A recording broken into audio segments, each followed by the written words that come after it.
Selamat belajar semuanya. Bertemu lagi bersama Bu Yanti, masih dalam pembelajaran Bahasa Indonesia.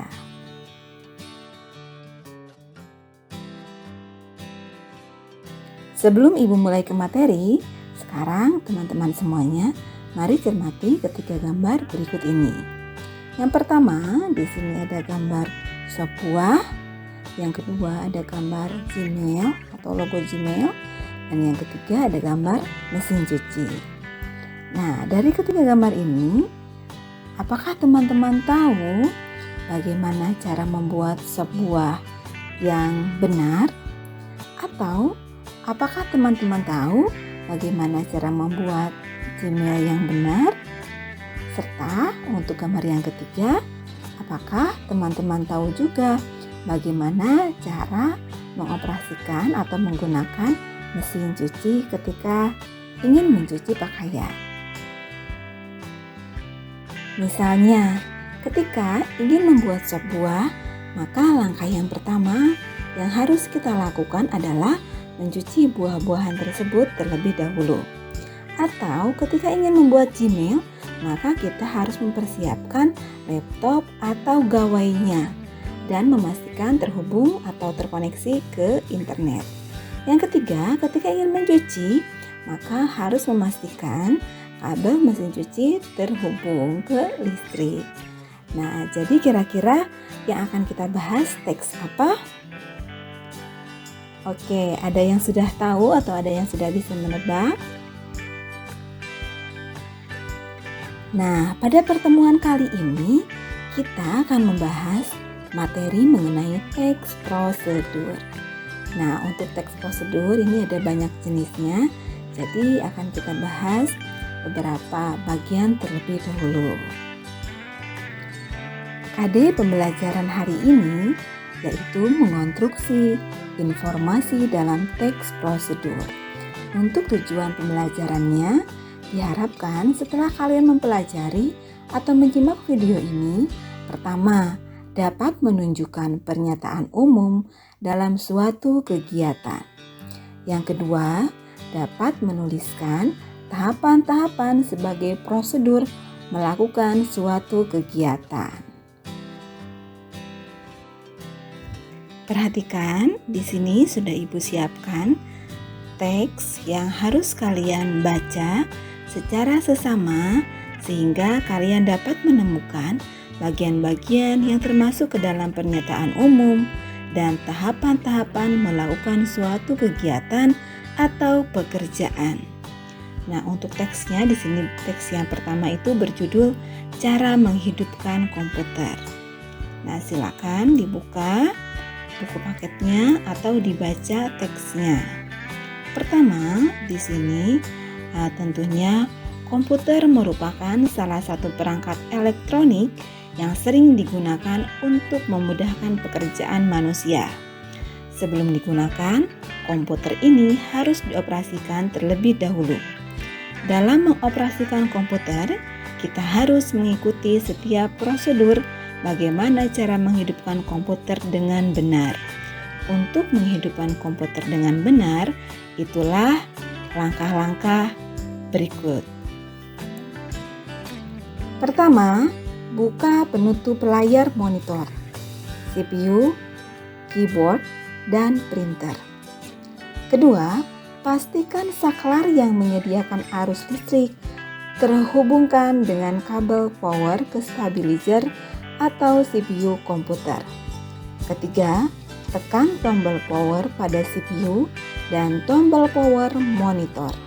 Yang keempat, komputer akan booting, tunggu proses ini sampai selesai. Dan yang kelima, setelah selesai proses booting, komputer siap digunakan. Untuk teks yang kedua, berjudul Cara Mematikan Komputer. Setelah selesai digunakan, komputer haruslah dimatikan agar tidak menyala terus. Sama seperti prosedur menyalakan komputer, cara mematikan komputer juga memerlukan prosedur agar komputer tidak cepat mengalami kerusakan. Ikutilah langkah-langkah yang benar di bawah ini. Pertama, tutup semua program atau aplikasi yang sedang aktif. Kedua, klik tombol Start dengan mouse pada menu desktop. Ketiga, klik menu Turn off komputer. Keempat, pada kotak dialog Turn off komputer, klik tombol Turn off. Kelima, diamkan beberapa saat hingga komputer padam. Yang keenam, tekan tombol off pada monitor untuk memadamkan monitor. Ketujuh, cabut kabel listrik dari jala-jala listrik. Yang kedelapan, tutup dengan penutup. Pada kedua contoh teks prosedur tersebut, terdapat bagian-bagian yang mengungkapkan pernyataan-pernyataan umum, namun terdapat pula bagian-bagian yang merupakan rangkaian mengerjakan suatu kegiatan sebagai tahapan-tahapan pengerjaan. Inilah ciri teks prosedur. Dari isinya terdapat bagian pernyataan umum dan tahapan melakukan kegiatan. Tentunya Ibu rasa kalian sudah bisa membedakan mana yang termasuk pernyataan umum serta mana yang termasuk tahapan melakukan kegiatan. Nah, untuk pernyataan umum biasanya bersifat umum serta terdapat pada awal ya. Jadi tahapan umum belum masuk ke tahapan-tahapan atau belum masuk ke langkah-langkahnya. Nah, untuk langkah-langkah di sini adalah tahapan-tahapannya. Berdasarkan paparan contoh di atas, tentunya kalian sudah bisa menjawab ketujuh pertanyaan berikut ini. Pertanyaan yang pertama, mengapa bagian atas dinamakan pernyataan umum? Tentunya jika dilihat dari sifat kalimatnya, kalimat yang di atas itu merupakan penjelasan umum. Yang kedua, apakah tahapan-tahapan pada bagian selanjutnya sudah jelas? Nah, untuk ini bisa kalian amati kira-kira langkah-langkahnya sudah sesuai atau belum, sudah cukup jelas atau sudah dapat dipahami atau belum. Ketiga, apakah perbedaan utama teks prosedur dengan jenis teks lainnya? Nah, tentunya untuk yang pertanyaan ketiga ini pasti setiap teks memiliki perbedaan tersendiri. Nah, jika kalian bisa melihat dari segi isi ya, dari struktur atau dari kaidah kebahasaannya, ini tergantung penilaian kalian. Dari segi isi juga sudah jelas berbeda.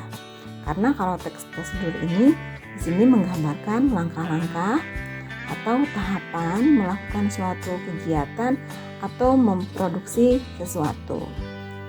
Nah, selanjutnya yang poin 4 dari isinya menjelaskan tentang apakah teks prosedur itu. Nah, teks prosedur yang 2 tadi, yang cara menghidupkan komputer dengan cara mematikan komputer, kira-kira menjelaskan tentang apa? Nah, sudah terjawab ya. Yang kelima, bagaimana karakteristik umum dari teks prosedur? Ini bisa kalian jabarkan. Yang keenam, berdasarkan isinya, apakah fungsi dari teks prosedur?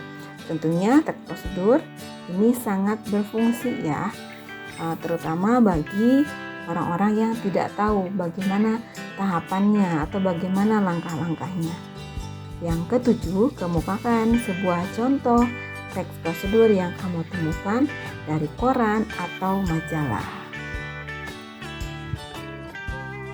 Berikutnya, ketika seorang melakukan suatu kegiatan, tentu saja harus memerhatikan langkah-langkah mengerjakannya. Nah, apabila kita akan melakukan pekerjaan, maka kita harus memahami langkah-langkah kerja agar dapat melakukan kegiatan tersebut berhasil dengan baik. Misalnya di sini, apabila kita ingin memahami seluruh isi bacaan dari buku, apa yang harus kita baca? Langkah-langkah yang harus ditempuh adalah: pertama, pilih buku yang paling disukai dan sesuai dengan kebutuhan. Kedua, carilah tempat yang paling nyaman untuk membaca. Hindari gangguan-gangguan di sekitarmu. Ketiga, bertanyalah tentang hal-hal yang kurang kamu pahami dalam bacaan tersebut. Yang keempat, ketika membaca, usahakan untuk tidak mengulang kalimat yang baru saja dibaca, karena akan mengurangi kecepatan membacamu. Dan yang kelima, diskusikanlah buku yang kamu baca dengan teman atau dengan gurumu. Nah, yang keenam, simpulkan apapun yang baru didapat setelah membaca satu bab. Yang ketujuh, catat pokok-pokok pikiran yang terdapat dalam bacaan tersebut. Nah, kegiatan ini sangat membantu dalam memahami bacaan. Tahapan seperti itu sering disebut prosedur. Jadi ini adalah tahapan-tahapan dalam prosedur. Oke, sudah cukup jelas ya. Ibu rasa kalian sudah paham. Nah, seperti halnya tadi tujuan pembelajaran kita ada dua. Yang pertama itu kalian dapat menunjukkan pernyataan umum dalam suatu kegiatan. Tentunya tadi sudah ya. Dan yang kedua, dapat menuliskan tahapan-tahapan sebagai prosedur melakukan suatu kegiatan. Sekian untuk pembelajaran hari ini. Terima kasih kepada semuanya. Mudah-mudahan apa yang Ibu sampaikan dapat kalian pahami. Nah, setelah ini kalian nanti boleh cari teks prosedur yang lain untuk referensi atau untuk kalian pahami lebih dalam terkait pernyataan umum, serta nanti kalian juga dapat menyimpulkan langkah-langkah atau tahapan-tahapan dalam teks prosedur tersebut. Nah, jika masih ada yang kurang dipahami, silakan ditanyakan. Sekian, kembangkan diri, raih prestasi.